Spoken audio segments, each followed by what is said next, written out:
রহমান গাজীপুরি, হযরত মাওলানা মতিউর রহমান গাজীপুরি। সংগ্রামী তৌহিদি জনতা, বাংলাদেশকে অস্থিতিশীল করার জন্যে ভারত থেকে একবার এক এক জিনিস উদয় হয়। এ দেশের মুসলমান, এই দেশের তৌহিদি জনতা সুন্দরভাবে যেন দেশ পরিচালনা করতে না পারে, তার জন্যে যত রকমের ষড়যন্ত্র আছে ভারত থেকে তা উদীয়মান হয়। পূর্বেও পরিষ্কার ভাষায় বলে দিতে চাই, মুহাম্মদুর রাসূলুল্লাহ সাল্লাল্লাহু আলাইহি সাল্লামকে কটূক্তি করে এই পৃথিবীতে কেউ বাস করতে পারে নাই।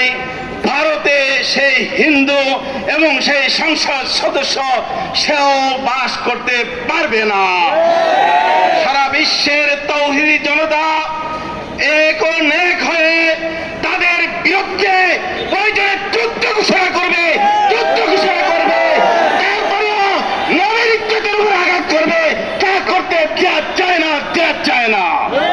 সংগ্রামী তৌহিদি জনতা, বিশ্বের মধ্যে এখনো অনেক উলামায়ে কেরাম রয়েছেন, অনেক তৌহিদি জনতা রয়েছেন যারা পিছনের ইতিহাস আপনাদেরও জানা আছে যে এক রঙ্গিলা রসুলেই মহানবী সাল্লাল্লাহু আলাইহি সাল্লামের বিরুদ্ধে চারণ করার কারণে তাকে একচুলেই শেষ করে দেওয়ার জন্য একেবারে বদ্ধপরিকর ছিল এবং শেষ করে দিয়েছে। এমন যুদ্ধ বিরোধী, এমন শেষ করে দিচ্ছি।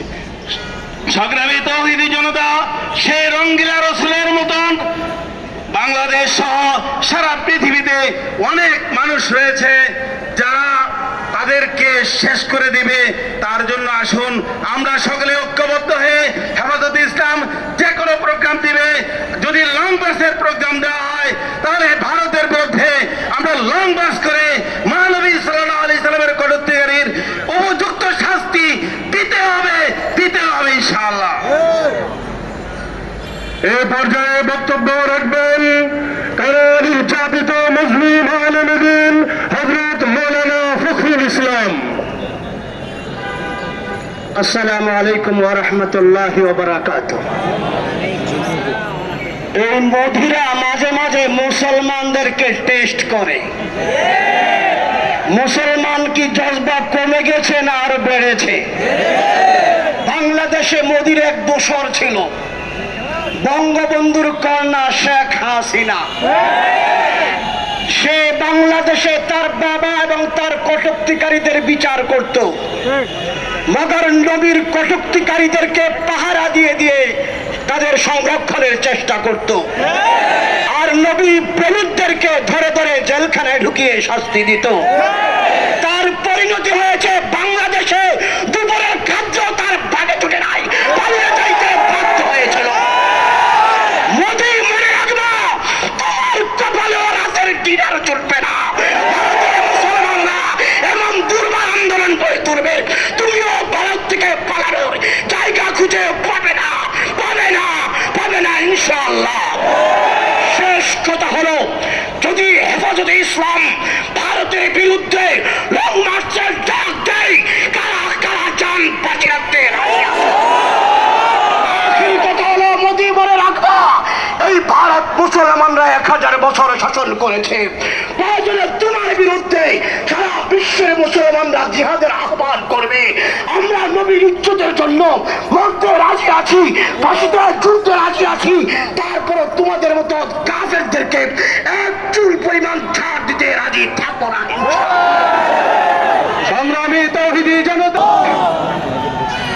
عن علي رضي الله تعالى عنه قال قال رسول الله صلى الله عليه وسلم من سب نبيا فاقتلوه ومن سب اصحابي فاضربوه।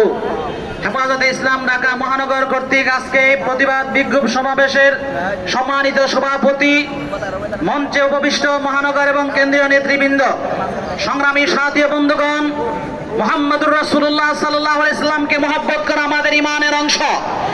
সেজন্য সমগ্র বিশ্বের মুসলমান নিজের জানের চেয়ে বিশ্বনবী মুহাম্মদুর রাসূলুল্লাহ সাল্লাল্লাহু